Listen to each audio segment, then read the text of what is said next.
Good morning छात्रों। तो इसके पहली तासिका में हमने वर्ण विचार इस उपघटक की शुरुआत की थी। तो इस घटक में हमने शुरुआत में वर्ण किसे कहते हैं, ये जो संज्ञा है इस संज्ञा के बारे में देखा है। इसके बाद वर्ण विचार क्या है इसके बारे में हमने देखा हुआ है। उसके बाद जो स्वर और व्यंजन, ये हिंदी में वर्ण के जो भेद है दो प्रकार के भेद होते हैं, जिसमें पहला आता है स्वर और दूसरा है व्यंजन। तो शुरुआत में हमने स्वर के जो भेद है, स्वर के 3 भेद होते हैं, जिसमें है ह्रस्व स्वर, दीर्घ स्वर और लुप्त स्वर। इन तीनों के बारे में हमने इसके पहली तासिका में देखा हुआ है, इसके अभ्यास किया हुआ है। उसके बाद है स्वरों की मात्राएं, जो कि हमारे 11 स्वर है। इन स्वरों की मात्राएं हमने इसकी पहली तासिका में देखे हुए हैं, जिसके 10 स्वरों की मात्राएं यहाँ पर होती है। एक जो स्वर है उनकी कोई मात्रा नहीं होती है, जो है अ। ये जो स्वर है इस स्वर की कोई यहाँ पर मात्रा नहीं होती है। उसके बाद है अरहित व्यंजन कौन से है, तो अरहित व्यंजन देखो यहाँ पर अरहित व्यंजन और असहित व्यंजन क्या है। अरहित व्यंजन, तो अरहित व्यंजन मतलब क्या, तो अरहित मतलब क्या, तो यहाँ पर व्यंजन कौन से है, क, ख, ग और ख। तो यहाँ पर हमने क्या लिखा हुआ है, अरहित व्यंजन, यानी कि जिस व्यंजन में अ का उच्चारण नहीं आता, जिसमें अ ये ध्वनि उच्चारित नहीं होती है, उसे कहते हैं अरहित व्यंजन। तो यहाँ पर क हलंत दिया गया है, ख हलंत दिया हुआ है, ग हलंत और घ हलंत।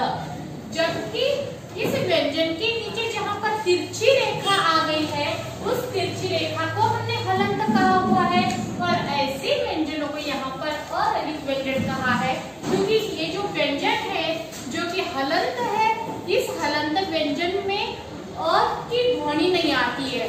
क्योंकि जब हम इसका उच्चारण करते हैं कि जो व्यंजन हलंत है, इस हलंत का जब हम उच्चारण करते हैं तो हल्के से इसका उच्चारण हो जाता है, जैसे कि क, ख, ग, घ। क्योंकि ये हल्के से हमने इसका उच्चारण किया हुआ है, इसीलिए ये अरहित व्यंजन है। तो असहित व्यंजन, असहित व्यंजन कौन से है, असहित व्यंजन। तो यहाँ पर असहित व्यंजन मतलब क्या, तो यहाँ जैसे कि यहाँ पर हलंत क, ख, ग, घ हमने लिखा हुआ है, इसी प्रकार से क, ख, ग, घ ये जो व्यंजन है जिनके नीचे किसी भी प्रकार की तिरछी रेखा नहीं है, वो है असहित व्यंजन। क्योंकि जब हम इसका उच्चारण करते हैं तो क कौन सी ध्वनि आती है, अ की ध्वनि आती है। क्योंकि जब हम असहित ध्वनि का उच्चारण करते हैं तो इसके ऊपर हम ज्यादा जोर देते हैं बोलते समय।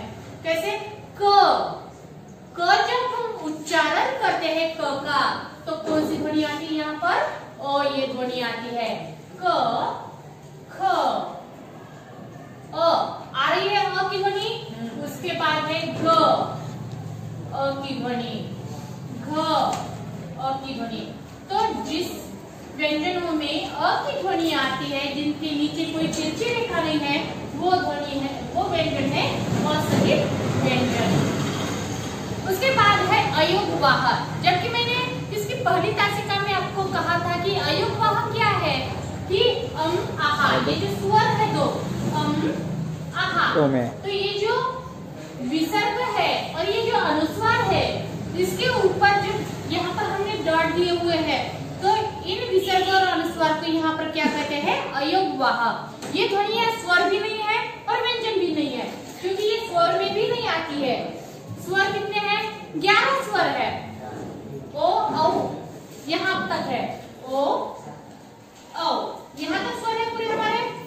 बट स्वर में हम यहाँ पर आहा लिखते हैं क्या, आहा। ये जो दो ध्वनियां हैं, ये दो ध्वनियां हम स्वर में लिखते हैं क्या, नहीं। और व्यंजन में भी नहीं लिखते, क, ख, ग, घ ये पूरे व्यंजन है, इन व्यंजनों में भी ये ध्वनियां नहीं आती है। तो आहा ये जो अयोगवाह है, ये स्वर में भी नहीं आती है और व्यंजन में भी नहीं आती है। तो इन्हें स्वरों के बाद भी स्थान नहीं दिया जाता है, अयुग्मा है। हिंदी जो भाषा है हमारी, तो इस भाषा में 2 अयुग्मा है, जिसमें है अम, आहा। ये अनुस्वार और विसर्ग, इसे क्या कहते हैं? अनुस्वार कहते हैं। अम ये क्या है? अनुस्वार, और आहा ये है विसर्ग। उसके बाद है अनुस्वार। की मात्रा अनुस्वार कहलाती है। यहाँ पर जो मात्रा दी हुई है, ये मात्रा क्या कहलाती है? अनुस्वार यहाँ पर कहलाती है। और ये जो यहाँ पर 2 विसर्ग दिए हुए हैं हमने, आहा की मात्रा, यहाँ पर जो 2 मात्राएं हमने दी है, आहा की मात्रा, तो ये आहा की मात्रा यहाँ पर विसर्ग कहलाती है। यहाँ तक आपको समझ में आ गया होगा। जैसे कि यहाँ पर देखो अम की मात्रा, देखो यहाँ पर अम की मात्रा को हमने क्या कहा है? अनुस्वार। अनुस्वार यहाँ पर जैसे एग्जाम्पल में देखो, जैसे मंच, मंच, जब हम मंच का उच्चारण करते हैं, अध्वनि आती है यहाँ पर मंच। उसके बाद है आहा की मात्रा, आहा की, जैसे कि दुख हम लेते हैं, दुख। तो हिंदी भाषा में जब भी दुख के सामने जो यहाँ पर मात्रा दी गई है, उसका उच्चारण हम दुख करते हैं। ये पहली हमने 8वीं कक्षा में देखा हुआ है, इसके पहले। तो इसी प्रकार से यहाँ पर आपको ये 9वीं में भी आता है और 10वीं में भी आता है, क्योंकि यहाँ पर जब हम दुख ये शब्द लिखते हैं, तो दुख लिखते समय यहाँ पर 2 मात्राएं दी जाती है हिंदी में।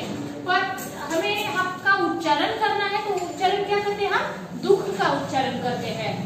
उसके बाद आता है प्रातः। उच्चारण क्या करते हैं हम? यहाँ पर त के बाद 2 मात्राएं दी है, प्रातः, ह का उच्चारण आता है, बराबर है। तो ये जो 2 यहाँ पर मात्राएं दी है, इस 2 मात्रा को हम यहाँ पर विसर्ग कहते हैं, जिसका उच्चारण करते समय प्रातः, अतः, तो इसका ह का उच्चारण होता है ये मात्राओं का। उसके बाद है अनुनासिक। अनुनासिक क्या है? किसे कहते हैं? अनुनासिक। ये 2 मालूम हो गए आपको। अनुस्वार क्या है, विसर्ग क्या है। उसके बाद है अनुनासिक। अनुनासिक मतलब चंद्र बिंदु। इसका सिंबल कौन सा है? चिन्ह चंद्र बिंदु होता है। इस ध्वनि का उच्चारण कब होता है? ये जो ध्वनि है अनुनासिक की, इसका उच्चारण कब होता है? हमारे नाक और मुंह के साथ इसका उच्चारण होता है, नाक और मुंह के साथ। जैसे कि इसका जो चंद्र बिंदु है, चिन्ह कौन सा है इसका? चंद्र है, उसके ऊपर एक मात्रा दी गई है। जैसे कि हम आंख बोलते हैं, आंख, इस शब्द का जब हम उच्चारण करते हैं आंख, तो जब हम आंख का उच्चारण करते हैं, यहाँ पर चंद्र बिंदु दिया हुआ है आंख, तो उसका उच्चारण कैसे करते हैं?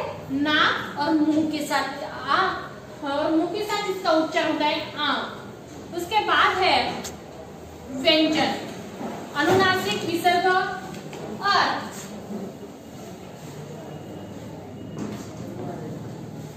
अनुस्वार, इन तीनों के बारे में हमने देखा हुआ है। उसके बाद है व्यंजन। व्यंजन क्या है? कौन से है व्यंजन? तो मुख से अवरोध के साथ जब हम व्यंजन का उच्चारण करते हैं हमारे मुख से, परंतु ये जब हम उच्चारण करते हैं तो ये व्यंजन का उच्चारण बिना किसी तकलीफ के हम कर पाते हैं, वो ध्वनियां व्यंजन कहलाती है। अवरोध के साथ में मतलब, अवरोध मतलब बिना तकलीफ के, बिना अड़चन के साथ हम जिस व्यंजन का उच्चारण कर पाते हैं, वो ध्वनियां यहाँ पर व्यंजन कहलाती है। इनका उच्चारण स्वरों की सहायता से किया जाता है। देखो कौन सा भी व्यंजन हो, क हो, ख हो, जब हम बिना तकलीफ के साथ उसे बोल पाते हैं, क, कोई अड़चन आती है क्या बोलने में? ख नहीं, तो बिना इजीली हम ये व्यंजन बोल पाते हैं। और इन व्यंजनों में स्वरों की सहायता लेते हैं। वो व्यंजन किसकी सहायता लेते हैं? किसकी मदद लेते हैं? स्वरों की। जैसे कि हम हमारे दोस्त की मदद लेते हैं ना, अरे ये नोटबुक मुझे कंप्लीट कर दो यहाँ पर, तो दोस्त हमारी नोटबुक कंप्लीट कर देता है। किसकी सहायता ली है हमने? हमारे मित्र की सहायता ली है। इसी प्रकार से ये जो व्यंजन है, ये व्यंजन किसकी सहायता लेते हैं? स्वरों की सहायता लेते हैं। जैसे कि क व्यंजन में कौन सा स्वर आता है? अ स्वर आता है। अ स्वर है ना यहाँ पर, और ये क्या है? स्वर है। और क एक व्यंजन है, तो ये जो व्यंजन है, ये व्यंजन स्वरों की सहायता लेते हैं। और पूरे मूल व्यंजन जो हमारे स्वर कितने हैं? 11 है, और व्यंजन कितने हैं? 33 है। व्यंजन की संख्या पूरे व्यंजन कितने हैं? 33 है। स्वर 11 है, व्यंजन 33 है, और इन दोनों को छोड़कर 2 अयुग्म है, जैसे कि अम, आहा। और ये जो व्यंजन है, ये व्यंजन जब हम स्वरों के साथ बोलते हैं, कौन से व्यंजन? क, ख, ग, घ, न। ये जो व्यंजन है, इसका उच्चारण हम जब स्वरों के साथ इसे बोलते हैं, तो वो व्यंजन अक्षर कहलाते हैं। ये ध्यान में आ गया है। उसके बाद है व्यंजन के भेद। व्यंजन के भेद कौन से हैं? जो कि हलंत है। क से ह तक व्यंजन निम्नलिखित 3 भेद में होते हैं। क से ह तक जो जितने भी व्यंजन है, हलंत व्यंजन जितने भी है, वो हलंत होते हैं। और ये व्यंजन 3 भेद में पाए गए हैं, जिसमें पहला है स्पर्श व्यंजन, दूसरा है अंतस्थ व्यंजन, तीसरा है ऊष्म व्यंजन। ये 3 व्यंजन हम अगली तासिका में देखेंगे। Thank you.